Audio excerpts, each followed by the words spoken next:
If you've been following college football for at least the past 2 years, then you probably heard of the name Michael Penix Jr. As right now, Michael Penix Jr. is a Heisman candidate and he's on the Washington Huskies. But I want to take a look at where he was before he got to where he is now. But before that, I want to say like and subscribe. Also, share with your friends and comment down below of what player you want me to do next. Penix was born and raised in Tampa Bay, Florida. And in high school, he played for Tampa Bay Tech. Now, at Tampa Bay Tech, he started 2 seasons where he threw for 4,243 yards and 61 touchdowns and only 6 interceptions. Now, what newer college football fans might not know about Penix is that at one point during high school, he was committed to Tennessee, but he decided to decommit a week after Jeremy Pruitt was hired to replace Butch Jones.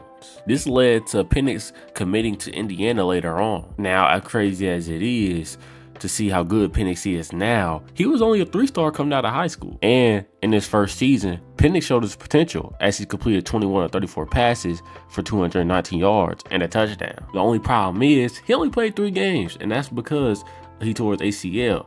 And this would be the first of occurring injuries for Penix during his career. And Penix didn't let that ACL injury set him back, as he won a quarterback battle over the summer and won a starting job going into 2019. And in 2019, Penix started out good, as in 3 of the 4 games to start the season, he had over 280 yards and at least a touchdown in each game. And out of these 4 games, his best game came against Michigan State, where they lost, but Penix had 286 yards, a 78% completion percentage, and 3 touchdowns. And through the next 2 games against Maryland and Northwestern, Penix would have over 140 yards in each of those games, and he would throw for at least 1 touchdown against Maryland, but no touchdowns against Northwestern. And through those first 6 games of the season, Penix led Indiana to 5 wins. But sadly again, Penix would suffer a season-ending injury, as Penix would suffer a dislocated joint in his arm that would just end his season at 6 games. And it honestly sucked, as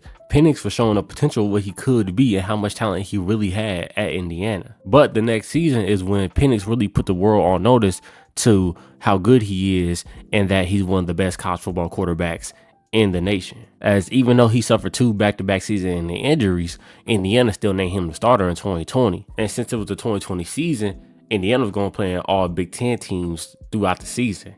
And Penix got to start the year against Penn State, as he had 170 yards and 1 touchdown against Penn State. But most importantly, he had a game-winning 2-point conversion that previewed the amazing season that Penix would go on to have. As the next game against Rutgers, Penix would have 238 yards and 3 touchdowns. And then against Michigan, Penix would throw 50 times for 342 yards and 3 touchdowns. And after beating Michigan State and Penix having over 300 yards and 2 touchdowns, but 2 interceptions, they would then go on to play the Ohio State Buckeyes, who were ranked number 3 at the time. And this would be a huge matchup because Indiana was also ranked number 9 at the time. And what makes it more important is that he was going to be able to battle one of the better quarterbacks in the nation, Justin Fields. And Penix did just that, as the opening drive, Fields led the Ohio State Buckeyes to a touchdown, and then Penix responded and led the Indiana Hoosiers to a touchdown. The only problem was, after that, Ohio State basically scored 28 unanswered. But the good thing is, Penix battled back and led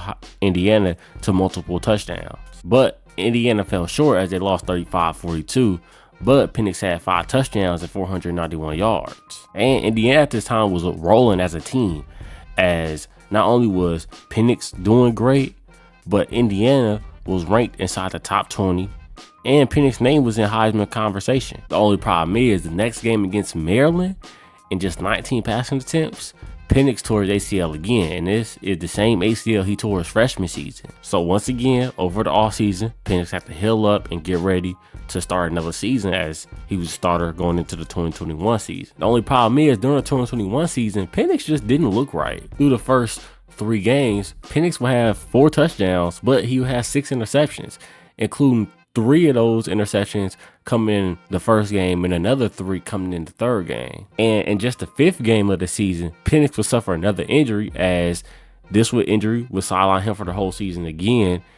This time, it was another injury in his shoulder, but it was to his AC joint. So Penix, while at Indiana, was good, showed potential.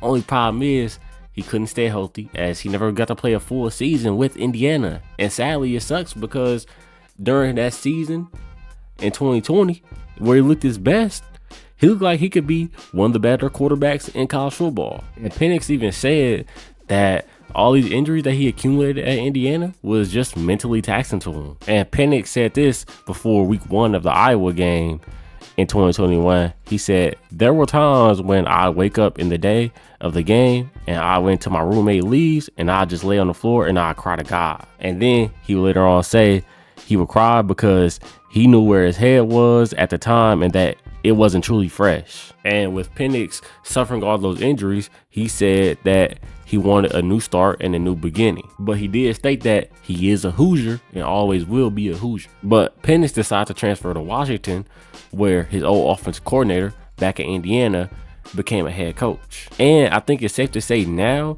that this pairing was a match made in heaven, as Penix's first season as a Husky, he lit it up, as his stats for that season was 4,641 yards, 31 touchdowns, and only 8 interceptions. He will also help lead Washington to a 11-2 season and a bowl win over Texas. And with his great performances that season, he named AP Comeback Player of the Year and second team All Pac-12. And coming into the 2023 season, which is this season, he wouldn't be at the top of any Heisman list really, but he would soon make his way to the top, as in the first 3 games, Penix would throw for over 400 yards in each of those games and throw for a combined 12 touchdowns and only 1 interception. But his Heisman candidacy really started against Oregon, as Oregon would be a top 10 ranked team and they would have one of the best quarterbacks in the nation in Bo Nix. And in that game, Penix would throw for 302 yards and 4 touchdowns, only 1 interception, and including the game-winning touchdown to Rome Odunze. And as of right now, Penix is closing in on 3,700 yards. And right now, he also has 30 touchdowns and only 7 interceptions. Now, it is unclear if Penix right now will win the Heisman, as he also is going up against Jaden Daniels in that race and Bo Nix in that race. But I do think it's safe to say that we will see Penix in New York as a top 3 finalist for the Heisman Trophy.